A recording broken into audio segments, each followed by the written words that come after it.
Okay, this is Channel 12. KBDI Colorado Public Television is proud to present. This is viewer-sponsored public television serving the Front Range, KBDI TV 12, Broomfield, Colorado.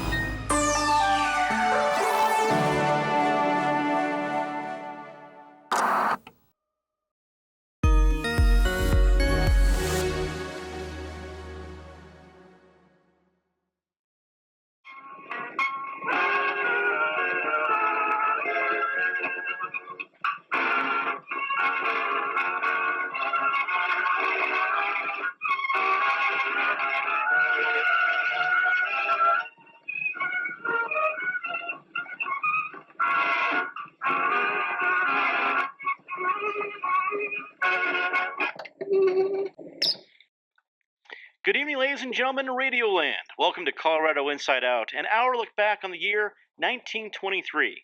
I'm your host, Dr. William Reynolds, Jr., but everyone calls me Doc, and I'm the owner and founder of KLZ Radio, Denver, Colorado's first radio station. We're broadcasting from our studios, my home, on University Boulevard. That lovely music you just heard was I'm Just Wild About Harry from the hit Broadway musical Shuffle Along. That was playing in our fair city last May, about a week before the mayoral election. That same week, you could have gone to the Ogden Theater and seen Sir Arthur Conan Doyle speak about ghosts. You could have gone to the Orpheum and seen his former friend, Harry Houdini, performing amazing illusions. It's truly been quite a year. Allow me to take a moment for all of you to meet our panel. Panel, please introduce yourself to our audience and tell us a bit about you. How about you go first? Oh, thank you so much, Doc. Doc, if I may call you that. Absolutely. I am Miss Emily Griffith. I run the Opportunity School, and my class in radio repair is always listening to your show and your station. I moved here when I was 12, 15, or 29, depending on who you're listening to, but moved here in 1894. I grew up in Ohio, where my uncle worked on the Erie Canal and would teach people, all who want to learn. And I took that as my slogan when I moved here in 1894. I was a teacher. I'd been a teacher in a Nebraska sod house, and I started the Opportunity School in 1916 because adults need the opportunity to learn too. In fact, one of my students made this lovely dress.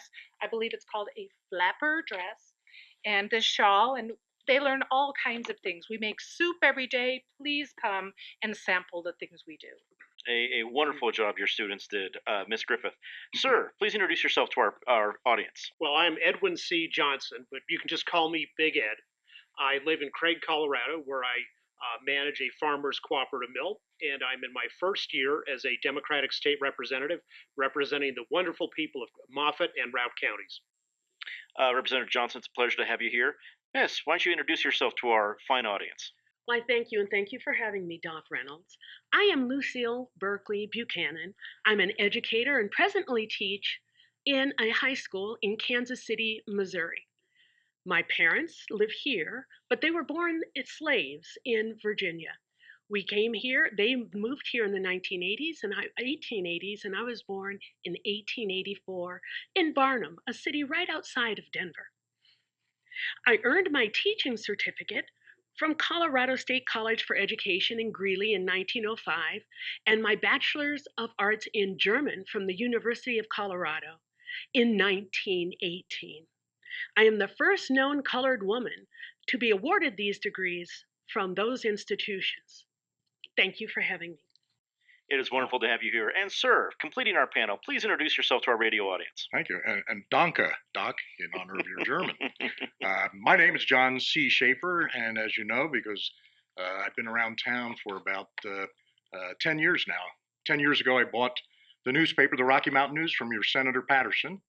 Been owning it ever since. I like it out here. In fact, I bought a big ranch down in Jefferson County and named it after my sons, Ken and Carol. And it's called the Ken Carroll Ranch. And I aim to stay out here for the long term.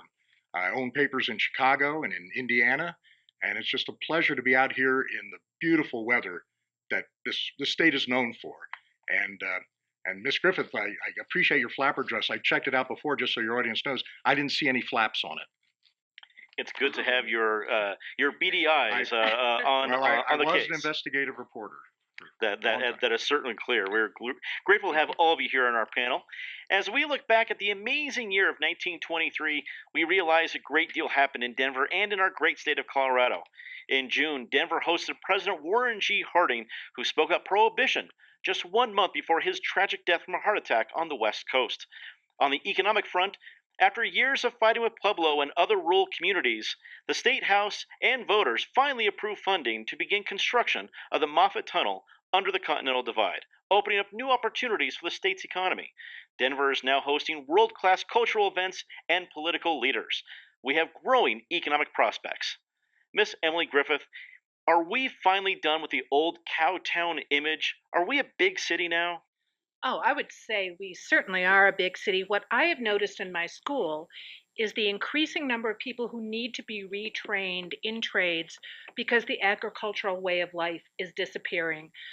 Many women are discovering, for example, that housework is taking much less time with new machines making things easier, so they have more time to learn new skills. It's a fascinating situation. When we started the Opportunity School in 1916, we thought 200 people would come to classes. 10 times that many came. In fact, we are going to have to move to a new building soon because of the popularity of our classes. Many of our students are immigrants who have never had a chance to learn. I taught children when I was in Nebraska, and I discovered how many rural people have never had an education. That is what's changing, and that is what's going to make this a big city. More access to education for all. Well, you talk about all those new big machines. I'm having trouble getting my wife to approve all these great big machines with all these great big radio equipment here in my house. I hope she doesn't mind even more machines coming We in. were the first to have an automotive repair stop. That is very impressive. Representative Big Ed Johnson, when you look back at 1923, what's the most important event in your eyes? Well, by far, it's the commencement of the construction of the Moffett Tunnel. It is America's greatest undertaking since the Panama Canal. In northwestern Colorado, we are rich in coal and in farms, yet the region's in an economic coma because of lack of transportation. And when the Moffett Tunnel is completed, the barriers will be drilled away, and the Queen City of the Plains, with all her markets, will be at Moffett County's door. A prime time for Moffett County indeed. Miss Lucille Berkeley Buchanan, what do you think about the growth in Denver, in Colorado, this entire year of 1923? Well, Doc Reynolds, all I can say is not all in Denver or in Colorado are reaping the rewards of this economic boom. I had to leave the state to find employment as a teacher, and I have a friend who also has a teaching certificate, and she's working as a cafeteria worker. In fact, most colored people in Denver are working either in manual or menial service jobs. And so as long as this scandalous state of affairs continues, I don't think it really matters whether you call Denver a cow town or an urban metropolis. Indeed. John Shafer, the Moffett Tunnel seems like something that would truly open up the economy for the entire state. What are your thoughts? Well, I'll tell you what, the Moffett Tunnel could have been one of 3 tunnels if the legislature had been able to get Pueblo to work with us. But they didn't. I didn't have the pleasure of knowing David Moffett. He died 2 years before I got here to town. But the business community picked up the baton, and they ran it, and they ran it. And it wasn't until Pueblo was practically wiped out by the Arkansas Fountain Creek flood last year that they needed state help. And we finally got the Southern Colorado, the Steel Boys down there, right? And the industrial heart of this state, and I agree with that, to come on board with our train through the mountains. But there could have been 3, Monarch, and I think they were talking about Levita Pass. You could have been 3 tunnels, 3 transcontinental lines going through the Rocky Mountains. Just think about that. But what I don't like about it is the fact that we have saddled every homeowner in Denver County and in all the counties, Jefferson and Grand, and going all the way up through Boulder and all the way to Moffett County with 60 years of property taxes, families paying property taxes for corporate welfare for a railroad. And I think we'll rue the day when we start opening the public coffers to private corporations. That's one of the reasons the legislature didn't let us build it couple of years back. Last May, in a surprise to many, Benjamin Franklin Stapleton became the new mayor of Denver with the help of banker and kingmaker Gerald Hughes, an endorsement from the Ku Klux Klan, and ranked balloting. Neither incumbent mayor Dewey Bailey or Republican challenger former Governor George A. Carlson received 50% of the vote, so the second and third choice ballots were counted. On the third round, Stapleton emerged as the winner. Now, just months into his duties, Mayor Stapleton is under threat of a recall vote being led by lawyer Philip Hornbein, who campaigned for Stapleton with support from the Eastern European Jewish community on West Colfax. Representative Johnson, we'll start with you. Many thought the incumbent would have the advantage seeking re-election. Were you surprised at Stapleton's win? No, not at all. The Denver Post and the Rocky Mountain News were against him very strongly, and I think the voters were too. They were tired of Mayor Bailey's slush fund, the corruption, the bunco games that he tolerated, and Stapleton ran on a very strong platform. He said he was going to cut taxes, reduce unnecessary expenditures and superfluous employees at City Hall, and with his record of 6 years as postmaster for Colorado, people understood he was a very competent manager for those kinds of things. And he did a good job of defusing the Klan issue when he issued a statement shortly before the election criticizing secret societies and groups going around wearing masks. And he said, any attempt to stir up racial prejudices or religious intolerance is contrary to our Constitution and is therefore un-American. You know, in my own district on the West Slope, there are Klan people in both the Democratic and the Republican parties, and there's a chance my opponent in the next election might be a Klansman or Klan-backed. But my view, why I got into politics, was to help the economic development of Colorado and the whole West. So the Klan can talk about their issues like banning movies on Sundays, and I'm going to concentrate on bread and butter things, helping the farmers and the miners. Well, Ms. Buchanan, how much hold do you think the Klan has on our new mayor? Well, Doc Reynolds, you know, race prejudice isn't new to Benjamin Stapleton. It's not new to Denver, and it's not new to Colorado. You know, 10 years ago, Benjamin Stapleton presided over the persecution, he would call it a prosecution, of a local woman, Norma Frazier, who was accused of violating this state's prohibition against colored and Caucasian intermarriage. 2 years ago, Ward Gash was run out of town. A year ago, Walter Chapman had his home bombed for daring to live across the color line. I tell you, if Benjamin Stapleton is elected mayor, Denver will rue the day it allowed its seal to be stolen by Benjamin Stapleton. Well, Mr. Shafer, do you think this is what the creators of the ranked voting system had in mind when they established it in 1913? I think it was a commission government in 1913 that created this whole ranked voting scheme. That's when I got here, and you could see the fault in it right away. We had, so far, we elected Boss Spear with it, the machine boss of the Democrats.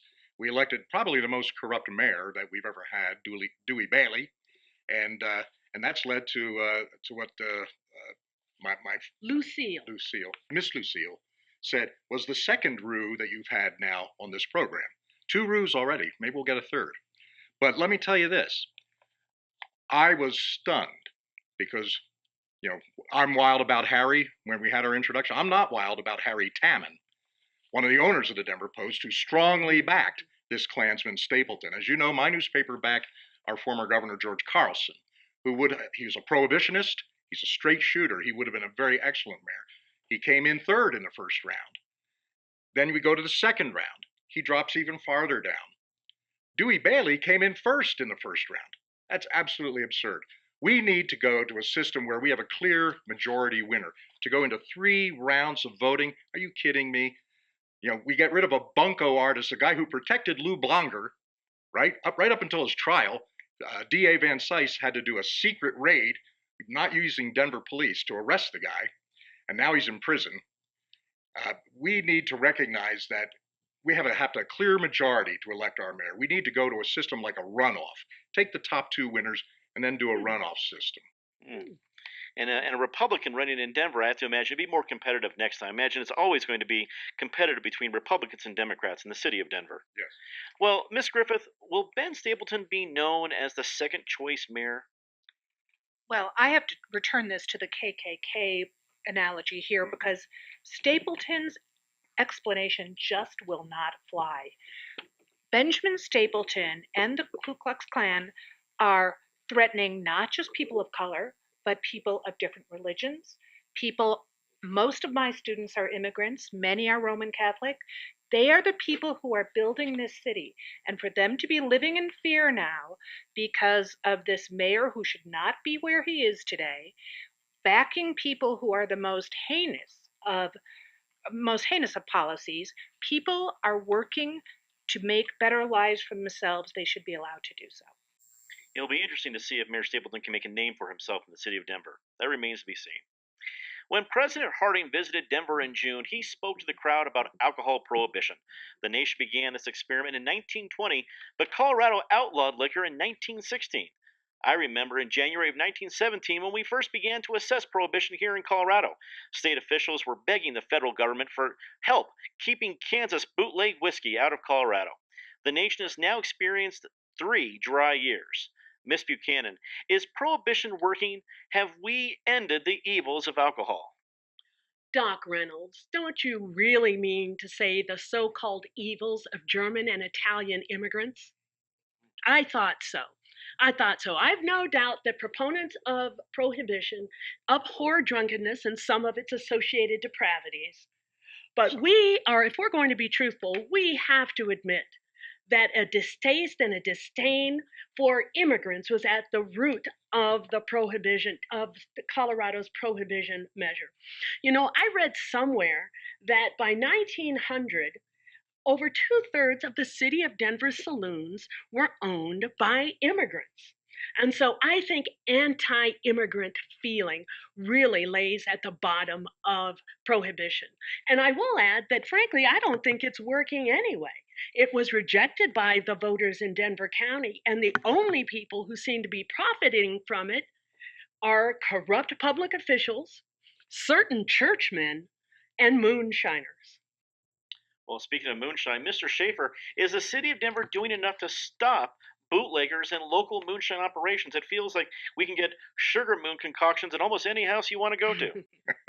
If you give me those addresses, we'll track them down for the good. I mean, Of course. and we'll get Of rid course. of the other depravities that you want to get rid of. Of course. I'll take care of all of them. But give us those addresses. I'll get my reporters out there right away, and we'll get to the bottom of the case, if not the barrel. But no, they're not doing anything. Are you kidding me? With Dewey Bailey as mayor up until May? No, we're not doing anything. In fact, what we have now is this workaround system where, forget the immigrants who don't have regular doctors, but you can go to your doctor, you can get a prescription for, this one is for a woman down on Hudson Street for whiskey, medicinal whiskey. If we go down this path, we'll end up with having these kind of workarounds. Get a prescription, get a medical card or a thing for anything that's illegal. Who knows? It's some of this marijuana, some things like that. This is a slippery slope right here, Doc. Imagine a medical prescription for something like whiskey. I can't even imagine that. Miss Griffith, are the supporters of prohibition seeing the changes they sought? No, they are not. And let me echo what Miss Lucille said. This is absolutely to villainize immigrants. If you see my students who are Italian or the French or the German, they are able to deal with alcohol. They deal with it in their home countries. It's part of their meals. It's part of their ceremonies.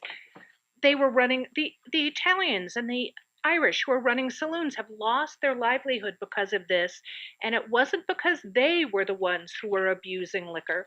We've been able to get liquor in our medicines long before we could get these prescriptions. Prohibition is not working, and it is demonizing the wrong people. Well, Representative Johnson, will end with you. It seems that many in this community can still get much liquor, as much liquor as they desire, or they even make their own sugar moon, as I was talking about before. Are we really all that dry? Well, we're drier than we used to be, let's say that. The fact is, the voters of this state voted for prohibition in 1914, and then they voted to make it even stronger in 1918 with the bone dry initiative, and that even passed in Denver during wartime when they didn't want to divert grain that was needed for our soldiers for whiskey drinkers. it's also true that ever since statehood, Denver has also thought itself as above the rest of Colorado, and it doesn't have to follow the state laws on gambling or prostitution, and now it's on prohibition. But I will say something where they're going too far is the Klan is now talking about wanting to ban sacramental wine for Jews and Catholics. And it's true, as the federal director of prohibition for our region said, that there are definitely some priests and rabbis who are having 300-gallon orders for a congregation of 200 people. But I say you just deal with that on a one-at-a-time situation. Back in my district in Northwest Colorado, we don't have my Catholic friends aren't staggering out of church on a Sunday morning all sloshed just because they had a sip of red wine. Indeed. Part of being a melting pot nation is adoption of new ideas, new foods, and sometimes new words and phrases coming into our culture. In addition to words like speakeasy, bathtub gin, and 23 skidoo, another word has captivated the country, and that word is jazz. Denver Towns is contributing to jazz in a big way. Violinist George Morrison has a club in Golden, and another in the Five Points neighborhood, called the Casino Cabaret. However, it is Denver native Paul Whiteman who is shaking up the jazz world. Over the past 3 years, Whiteman and his orchestra have been ruling the Billboard music charts with a string of #1 hits, some of them that we'll be featuring in this and very broadcast. Mr. Shafer, all these music stars in Colorado, will Denver be a place for jazz for years to come? Oh, I think you're very right, Doc. You're very right on that. And not just in the Five Points where you have the incredible mix of cultures there with the Pullman workers who live in the area, and you have the population of Denver coming up there and enjoying themselves. Paul Whiteman, a product of Denver. His dad, music superintendent of Denver Public Schools, known worldwide, the king of jazz. How wonderful it is to have the capital of this musical movement right here in the city and county of Denver. As a matter of fact, Mr. Whiteman is working right now with George Gershwin in New York City to compose an American concerto for his upcoming February concert in Manhattan. I'm very anxious to hear what comes out of that. I'm also offering him the opportunity to buy a ranch just up the road from my Ken Carroll Ranch, just over the line in Arapahoe County at Sheridan and right around Yale. And we'll see if he goes through with that. He wants to buy it for his mom and dad. That should be interesting to see. Miss Griffith, what will be the effect of jazz music in Denver? Well, certainly a more lively nightlife, but also an opportunity for people. Ironically, our Opportunity School is quite close to the Casino Cabaret in Five Points. We see the opportunities that colored people are having now. Travelers are able to come here. And I also want to mention it's opening doors for women, too. Women both as entertainers and women working outside the home. This year, the Equal Rights Amendment was first introduced into Congress. I'm sure it'll pass quite quickly. Seemingly so, though. We'll need to watch. Representative Johnson, do you expect more of these jazz joints to open here in our fair city? Well, they probably, and they seem to be helping the economy, which of course is what I care about the most. I'd say thank you for giving me the honor of operating the record player, but I don't understand all that weird syncopation at all. I'd rather be listening to Barney Google or fiddle music. But Mr. Shafer talked about the marijuana controversy, and it's true that the jazz players and the Negroes and the Mexicans around the jazz scene seem to be listening to it or inhaling it, I guess, smoking it. But I don't think we need to get into more of these divisive social issues. We should focus on growing our state and not dividing people and stirring them up. Ms. Buchanan, what do you think? Is jazz a menace, or is it the first truly American art form? Well, Doc Reynolds and fellow panelists, notwithstanding Mr. Paul Whiteman, jazz has its roots in the colored communities of New Orleans and sprang from ragtime and the blues, and it has its global roots in West African music. And I suspect that long after each one of us here has passed on to our reward, that jazz musicians such as Louis Armstrong, Duke Ellington, even ragtime, Scott Joplin, Big Mama Thornton, and our very own George Morrison will be recognized as the true kings and queens of American jazz. It'll be quite a feat to dethrone the king, Paul Whiteman, but you may have a point there, Mr. Keep Buchanan. looking. Before we leave you all in Radioland tonight, it is our tradition at our roundtable that we do every week to get a disgrace of the year and then say something nice. Miss Griffith, why don't you start with your disgrace of 1923? I'm sorry, I must take issue with you, Mr. Johnson. You are demonizing Mexicans when you talk about marijuana. It is legal. Like the hemp plant, there are many, many uses. And in Aspen, there was just a daily newspaper headline talking about Mexican dope rings. We do not need to demonize Mexicans or a perfectly legal plant. Representative Johnson. Well, I agree with you. It's always been legal in the United States and in Colorado, and I don't see any need to change that. But for the disgrace in Germany, just this last November, this fascist group that calls itself the National Socialist German Workers' Party tried to stage a coup and take over the government. And their trial for treason is coming up in February, and I hope they put the ringleaders of that, the former German dictator Erich Ludendorff, and this other kind of crazy guy named Adolf Hitler. Hope they get long sentences. Miss Buchanan. Doc, 5 years ago, I graduated from the University of Colorado, but I was not allowed to participate in the graduating ceremonies, nor am I even pictured in the yearbook because of my color. That is quite the disgrace. Well, wait, Oh. I'm not done. And now there's a Ku Klux Klucker who is running for mayor, who is mayor now. This is just a mournful, mournful disgrace. Mr. Shafer, your disgrace of 1923. I can't disagree with that, Doc, with Miss Lucille here. But my disgrace is an ongoing disgrace each and every year, and that's my competitor up the way, and that's Harry Tammon at the Denver Post. How long has this city put up with the corruption of Lou Blonger and all the politicians and even the school board members that the Denver Post continues to put in, that rag, into office? And Harry Tammon needs to be dealt with. Well, let's not end on a down note. Let's say something nice about the year 1923. Miss Griffith. 3 years after Amendment 19 passed, and we finally have the right to vote, although Coloradans received it much, much earlier, women are becoming increasingly important in the workforce and also have an increased voice at home. I want to congratulate people like Miss Lucille, one of 640,000 teachers across the country. What teachers do is so important. It's what creates equality. Representative Johnson. The New York Yankees, for the first time ever, won the World Series this year. And, everybody talks about Babe Ruth, the great home run hitter. But from my point of view, their best player is Wally Pipp, the first baseman. He had a 21-game hitting streak this season. I think we'll be seeing him for a long, long time as a baseball all-star.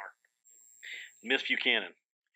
Thank you, Miss Griffith. I really appreciate your words of charity, of kindness. Thank you very much. As I speak, now this is only a rumor, but rumor has it that Hattie McDaniel, that marvelous chanteuse, is about to join the George Morrison Orchestra. What a singing career she has ahead of her. And Mr. Shafer. Well, thank you. I want to tell you, I met a young man, major in the U.S. Army down there at Fort Logan. He's being shipped out soon, but he's been in Denver in the recruiting corps for a little bit here, and he married a local girl, Mamie Dowd, a well-known local woman here. Married her about 7 years ago, I think, and I was at the wedding. But we're going to hear a lot more about Major Dwight D. Eisenhower. I cannot wait until D-Day when we hear all about him. Dwight D. Eisenhower does have a certain ring to it. Remember that name? And I want to say something nice about the inventors of a new medicine that is going to seemingly change the world. Dr. Frederick Banting, and his assistant Charles Best inventing insulin.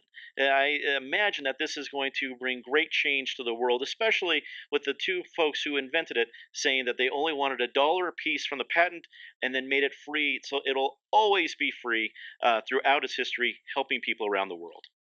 Well, that is all the time we have for our look back at the year 1923. It was a year filled with historic moments that will surely be talked about for years to come. In fact, I can even imagine a show like this one, talking about this very year even 100 years from now. Of course, by then, they'll be doing it from a spaceship on their way to Mars. Well, until then, and for everyone here on Colorado Inside Out on KLZ Radio, we're keeping our beady eye on all of you, Colorado. I am Doc Reynolds. Thanks for tuning in to KLZ Radio, everybody. Good night.